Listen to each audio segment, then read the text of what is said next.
History is made in the USL Jagermeister Cup Final. Who else clinches the playoffs and Player of the Month? Nominees are out. Welcome to All Talk. All USL Talk, USL cover all the latest scores, news, and developments in the second highest division of the United States men's professional soccer system, the USL Championship. I am your host, as always, Vince Calvada. Happy Monday. October 6, 2025. There are only a couple weeks left, not even 2 or 3 matches for some of these teams.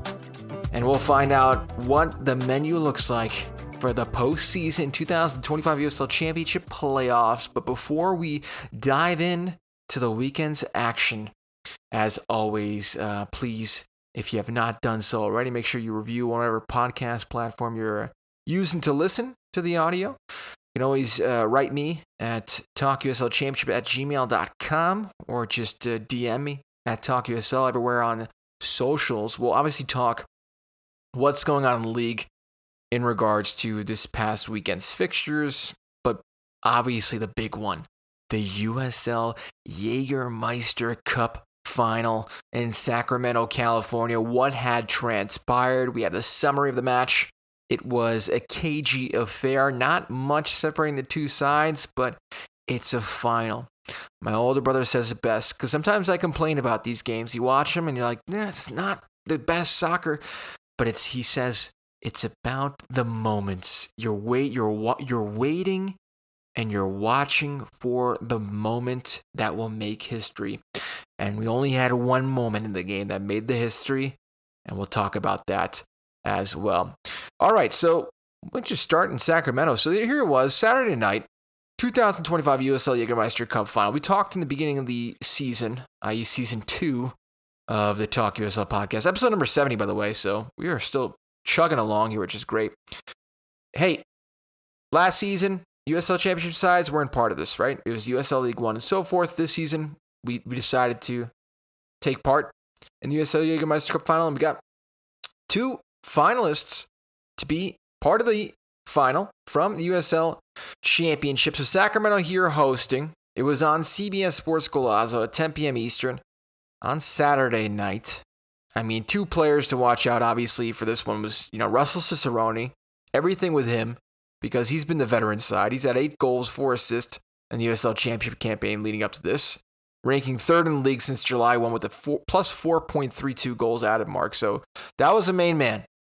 Hartford style, it was in Galena. It was always going to be in Galena. 2022 USL Championship Young Player of the Year. I mean, he has been on fire these past 3 months, logging a league best plus 4.9 goals added mark per American Soccer and Analyst since July 1, recording a goal and assist in Hartford's 2 knockout stage victories. In terms of how things looked for Sacramento, they walked out of there with a 3-4-3 formation. Mazzola in between the pipes. Then you had JJ on the right side, center back. You had Kleeman in the center, Desmond on the left. Then from left to right in the midfield 4, Benitez, Alvarez, the captain, Ross, and Gurr on the right side with his high shorts. Front 3, right side, Fernandez, middle Bennett, and that's right, Russell Cicerone on that far left side. For Hartford Athletic, a 3-4-2-1 formation. Anthony Sia in between the pipes from right to left, the back 3 of Diz, Scarlett, and Prestus. Then right to left, that midfield 4, Anderson, Carriaga, Hairston, and Samadia. Front 3, 2 attacking midfielders / wingers, Ingalina on the left, Morera on the right, and Obalola up top for Hartford. Only 2 substitutions were made over the course of the 90 minutes for Hartford. This game did not go to extra time, but it was jam-packed, sold-out crowd of 11,569 people in attendance at Heart Health Park. I don't know what the temperature was. It was 17 degrees Celsius. I have it on here. So 17 times 2, 34 minus 10, 30. So about 63 degrees at nighttime for Sacramento taking on Hartford there. This is it, man. Chris Scherfranz was the match official. I mean, did it have everything that fans hoped for? Maybe not. Maybe not in terms of the soccer, but it was intense. And as always, high stakes moments. Not much to separate two sides in the first 20, but then Sacramento started to come out early with intent. They nearly grabbed the lead. Arguably one of the best chances of the game was these beautiful set pieces that were served in really nicely. I believe it was Ross that he was just putting these on Peach near post ball in the 20th minute. Cicerone gets on it. He heads it. He heads it into his own shoulder. It skids. It lobs up. And it hits the far post, rattling off of it. Man, oh man, nearly 1-0 for Sacramento in the opening 20 minutes. Hartford, they matched their hosts. They had a little bit of a press. They had a clear game plan, built on the quick transitions, compact in the defense. Junior Morera, Michelle, and Galena tested Sacramento's back line before halftime, but neither side could find the breakthrough, sending the match into the interval scoreless. And that's kind of what it was. I mean, the best chance first half, arguably, not even arguably, Russell Cicerone's header. That skid off that post, skid off his shoulder, then skid off the post. 6 minutes into the second half, Hartford, they strike gold. Off a well-worked short corner, Sebastian Anderson laying the ball back to Samuel Carriaga at the top of the box. He drills it first time, left foot. I mean, the shot goes through, I think it was probably, 14 players. I don't know how the heck Matzola is trying to see that. Tough for him to see all the way through traffic, and it finds its way to the back of the net. Hartford take the lead in this one in the 51st to start the second half. You couldn't have dreamt it better. The moment would prove to be decisive because Hartford dug in deep. They absorbed the waves of Sacramento pressure. Anthony Sia produced some saves late on, including one on Sebastian Herrera to preserve the narrow lead. Wasting time, the whole nine. You know how it is in these final games. I've been there. It's frustrating. It's not necessarily what you would think of as great soccer. It's just about, can we bunker down here and walk away with some trophy on the line, silverware. You know how it is. So Hartford, they make it until the end. I mean, holy smokes, almost in the last minute, Sacramento came back off the corner that was coming out. And then the shot just went wide from Pirano. It was at pretty much the last death of the moment, 98th plus, even though there was only 6 minutes of stoppage time. But Carriaga's 51st minute strike, set piece routine straight from the training ground. The lone difference maker earned him the final MVP honors. Sacramento hitting the woodwork early, obviously through Cicerone. But the win, completing a perfect 7-0 record for Hartford in the Jägermeister Cup, extends their unbeaten away streak to 7 matches since August. Shutout for Sia here. Anderson with the key assist on Carriaga's goal. 14 shots in total in the night for Hartford. 4 shots on target. 2 shots only on target for Sacramento of 13 produced. Possession heavily in favor of the host with 65%. 7 corners in the night for Sacramento. 6 for Hartford. 20 fouls in total. And 3 saves in the night for also Sacramento's Matzola. Hartford staff praising the team's disciplined commitment to the game plan, noting the focus on pressing, defensive shape, foundation for victory. Sacramento disappointed, obviously. They emphasized the missed opportunities to fine margins that separated two sides, particularly the early header off the post, late chances saved by Sia. But, Hartford makes history here. Carriaga's strike delivering the first ever trophy for the green and blue. I got to shout out one of my listeners who had come in with a comment, and I had honestly just seen it recently. I haven't checked it. Typically I do. But Jonathan Bossi, who commented 20 days ago on the episode that I put out September 15th, he said he'll be making the trip from Hartford to Sacramento for the final. Vamos, Hartford. Well, Jonathan, congratulations on the silverware. Hartford's first ever trophy. I didn't want to jinx anything. That's maybe why I commented afterwards, after the result and so forth. But man, oh man, way to make the trip for history. For all the Hartford fans that made the trek out there to the West Coast, congratulations. I mean, you are, I think we can say, the villain of the league after what had transpired with the Hairston ordeal at Pittsburgh. I mean, it's almost like an us against them mentality. You should have a chip on the shoulder for a Hartford fan. I can already say that the league, I don't think they like Hartford this year, but that's okay. It's okay not to be liked. as long as you're winning, right? As long as you are winning and making history.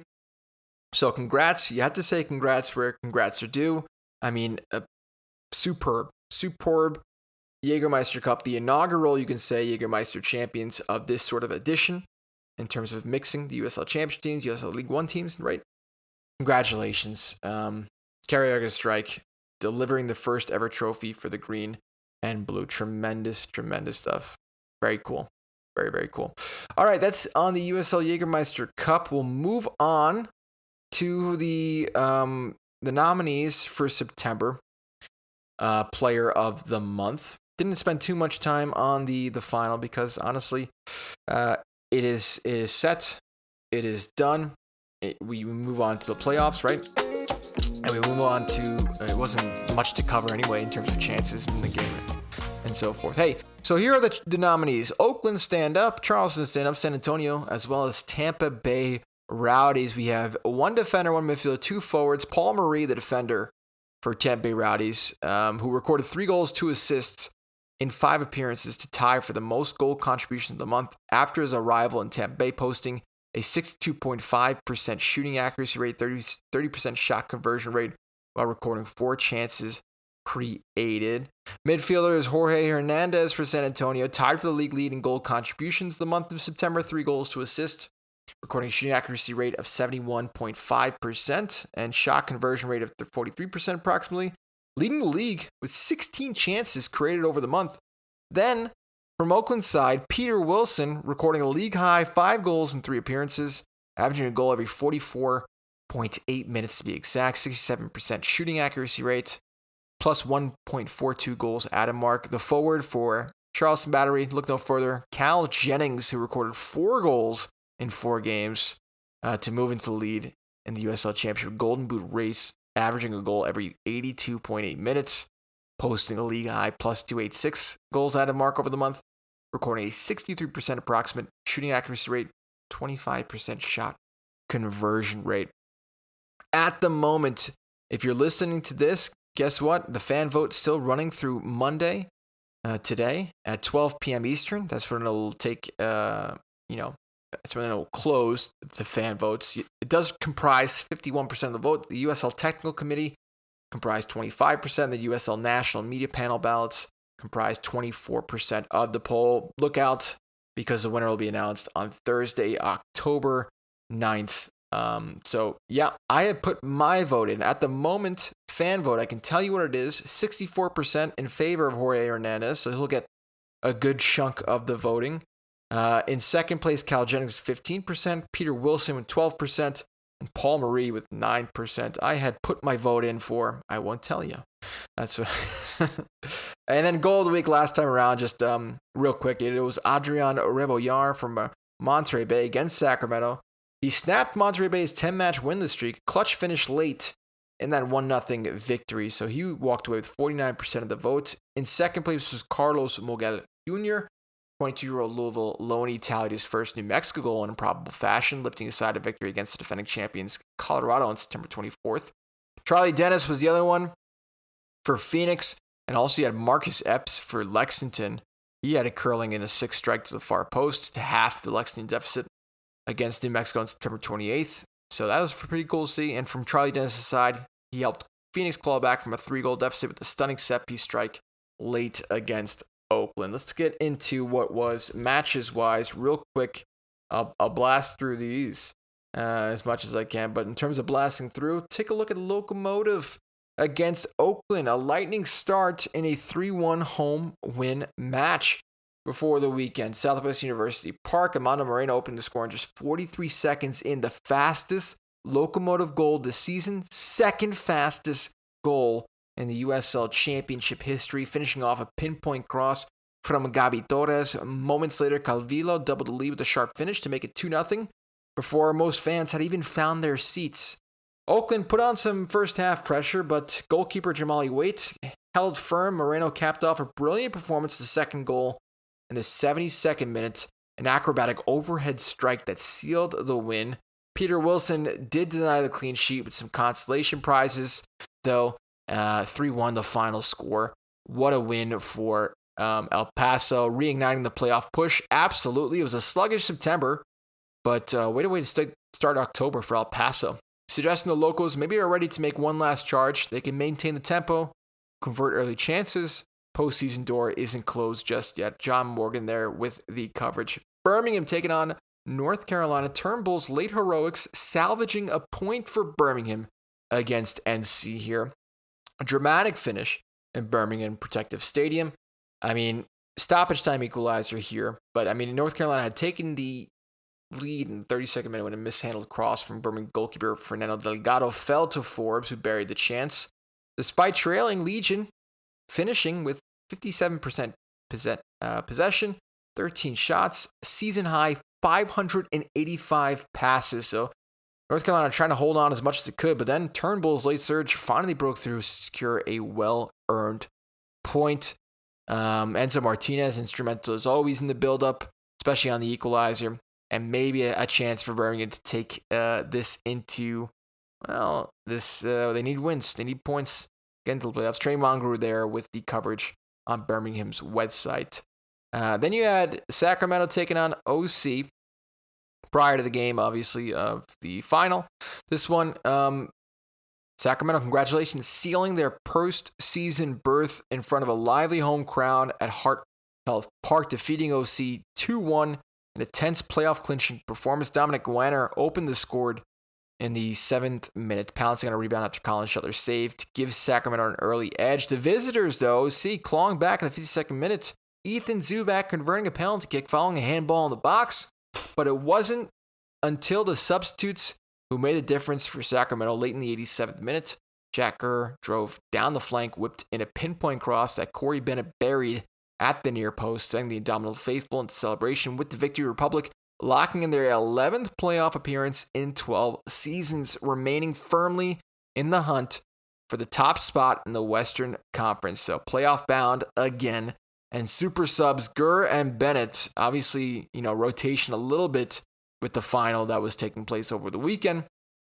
They showcased, they came on, they did the job, and Sacramento can now ride momentum into another deep playoff run, maybe, but it's also shattered from the final. Dominic Van Castaneda there with the coverage on Sacramento's website. Detroit, I was watching a little bit of this game. Detroit and North Carolina late while I was playing some FC. Also had this game on background. And Detroit looked good. At Keyworth Stadium, they snapped to win this run in emphatic fashion. I don't know if this is just kind of typical Detroit where the going gets tough. That's when they start putting in the performances. LaRouge striking first just before halftime. Cedeno was taken out of the box. I don't think it was a penalty kick, by the way. I thought it was very, very soft. But it was hot in Detroit. Even I think it was the first time you had water breaks in October in Detroit. I mean, it's insane how the East Coast at the moment, eastern side of the United States is just, especially that northern side, it's hot temperatures. Temperatures in low 80s, high 70s everywhere. Ryan Williams delivered a pinpoint free kick in the second half in the 74th minute, finding Atis Juf, who powered home a header to double Detroit's advantage. Really nice statement performance from Danny Dickio's side. Disciplined, clinical, and fueled by the playoff urgency. Cedeno looked great on the night as well. And Stephen Carroll, first half goal line clearance to keep the match level. I mean, what a way to... It had everything for a Detroit fan, this one. 2-0, 3 points. Birmingham then tear it up at Segra Field. They needed a win big time. And Patterson's penalty lifting Birmingham to a long-awaited win in Loudoun. Despite Loudoun's 65% possession, 19 total shots on the night. The penalty happened in the early stage or the mid-stage of the first half. 30th minute when Patterson converted. His leadership anchored a focused Birmingham side. They stood tall. Delgado had 6 saves on the night, the team's second shutout of the season. And A.J. Patterson, the 29-year-old veteran, delivering both the moment and mentality for Birmingham to come away with the 3 points. Trey Mongrou there of Birmingham Legion again. Communications. We'll see where Birmingham are and what is in store for them if they're going to make these playoffs. That's the question. Miami took on Pittsburgh. Second half surge here. For 45 minutes, it looked like Pittsburgh were set to cruise to a road win. Charles All's sharp volley in the 22nd minute gave the visitors that deserved halftime lead. But then, I mean, Tobias Zarate, who was the difference maker, he struck twice in 11 minutes to give Miami the lead. Substitute Gavilanes added the late insurance goal despite outshooting Miami 15-1 in the first half. Miami turned it around big time second half. Halftime adjustments decisive. But albeit Charles All, the Florida native, continuing his breakout rookie season, scoring for his fourth goal of the year. He had 5 shots, 3 of them on target, 3 free kicks, 1 and 4 crosses created. Made a great performance for him. It's just that it only mattered in the first half. And that was pretty much it. Miami, what a second half turnaround. Speaking of turnarounds, maybe also on the cards for Tampa Bay Rowdies. They delivered a 4-0 thrashing at home against Monterey Bay. A long overdue show of dominance for Tampa Bay. I mean, it was Wubens Passios who opened the scoring in the 35th minute with a deflected finish before Crisostomo doubled the lead after the break. Passios struck again in the 72nd, while Manuel Arteaga capped the night with a composed finish in the 88th. Wubens Passios, the Haitian striker, unstoppable, scoring twice to bring his season total to 12 goals on the season in all comps. Passios now leads Tampa Bay's scoring chart and also continues to deliver when it matters most. Tampa Bay Rowdies news release there from our Sports Central. This playoff push coupled with Indy 11's loss brings the Rowdies within striking distance of the postseason. 3 matches remaining. We'll cover on that Indy 11 loss against Lou City. But first, Colorado taking on San Antonio in Widener Field. After 6 years, 14 matches without a victory against San Antonio, Colorado Springs finally broke the curse. It was a gritty 1-0 win. Juan Tejada striking early in the 15th minute, finishing off the cross from Hanya. Despite going down to 10 men in the 81st minute after Duke LaCroix was sent off, then Switchback's defense held firm big time. Herrera, the veteran goalkeeper, rock solid, recording his 30th USL clean sheet and a performance defined by command and composure. He marshaled a defense that made on the night 6 interceptions and won 10 out of the 13 tackles, keeping San Antonio completely quiet offensively. Taylor Villalpando with the coverage from Colorado Springs Switchbacks. Speaking of droughts or thrashings, take a look at Tulsa taking on Lexington. Albeit the red card in the 37th minute did not help when the keeper for Lexington, Logan Ketterer, was shown a straight red for a reckless foul in the zone. Just outside the zone, I should say. Weber stepping up, curling the free kick into the top corner for a 1-0 lead. Man, oh man, that's rough when you stop the goal scoring opportunity. It's out to the box, but hey, Tulsa made Lexington punish in more ways than one. Second half, then after the 1-0 lead, Coley doubled the advantage in the 65th. And then it was Weber capping the night with a thunderous strike in the 88th for the brace. Daviton goalkeeper Tyler Derrick kept a clean sheet, making key saves in the first half to preserve Tulsa's momentum.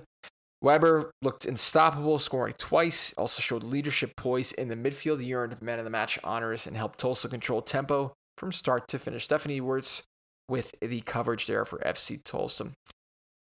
A battle in OC, a championship soccer stadium. El Paso visiting in this one for goalkeeper Colin Schuller. In this one, his first clean sheet in 8 games. So defensive discipline returning here for OC in this one. It was a 0-0 draw.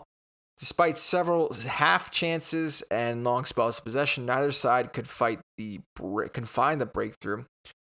But Colin Schuller on the night making 5 critical saves to preserve that draw. I think also had a bright debut for the future 16-year-old defender Tyson Espy, impressed in his home debut, registering 4 defensive stops and completing 94% of his passes in just 13 minutes of play for the 16-year-old. So also good to see that as well. Orange County Communications there with the coverage. I mean, what was the best chance of the night? Look in the 35th minute, Cameron Dunbar's shot from Ryan Doman, flew just right over the crossbar.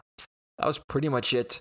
Not much else going on in this one. It was a draw for both sides. New Mexico United, the other team this weekend to clinch the playoffs. That's right, they did it in dramatic fashion. A tense 1-0 road victory over Phoenix. Captain Talon Maples burying a 96th-minute penalty to seal United's 4th straight postseason berth. Black and yellow controlled much of the match, dictating tempo, limiting Phoenix's attacks.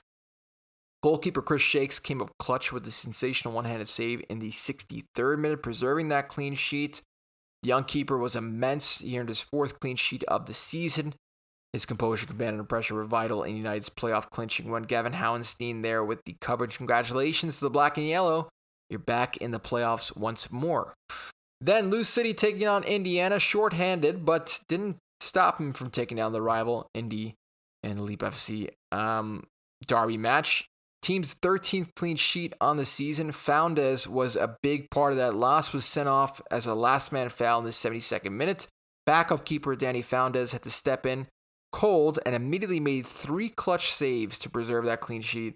Statement victory in front of approximately 10,000 fans. Goals from Dia and Taylor Davila powered the boys in purple to show their trademark resilience after playing the final 25 minutes down a man. And that should be, most likely they're edging closer. Not official yet, but we can pretty much say Lou City will be the Players' Shield winners. We'll see. Still possible alternatives. I'm recording on a Sunday here, so Rhode Island, Las Vegas, the other 2 teams that have to play for something this weekend.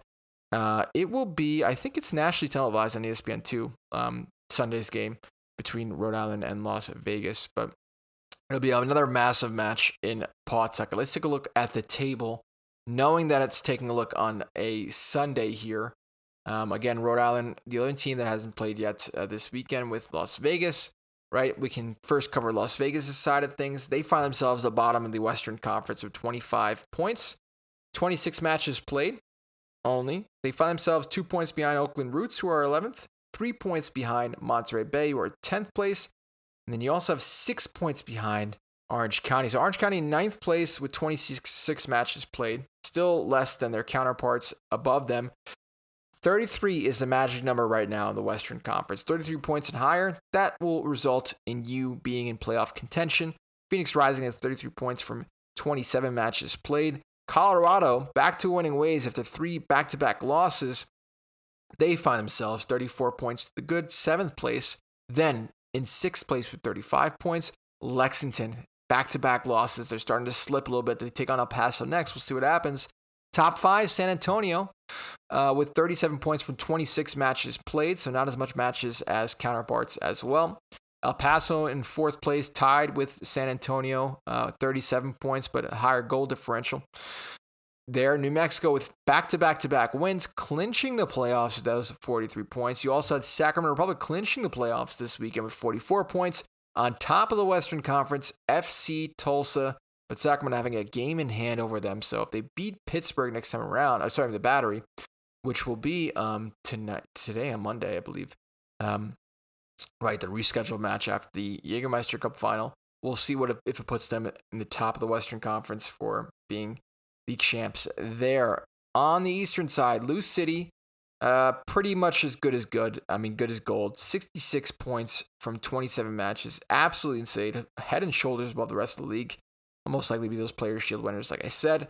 Charleston Battery, 55 points to the good 2nd place. And then that tremendous drop-off that's been the case pretty much this entire season between 2nd and 3rd place. 3rd place, North Carolina, with 41 points. What a season for North Carolina it's been, despite having not won in October yet. They do play Phoenix Rising next, so that'll be very interesting. 4th place is in favor of Loudoun United with 39 points. Hartford in 5th place with 38 points. Pittsburgh in 6th place with 37 points.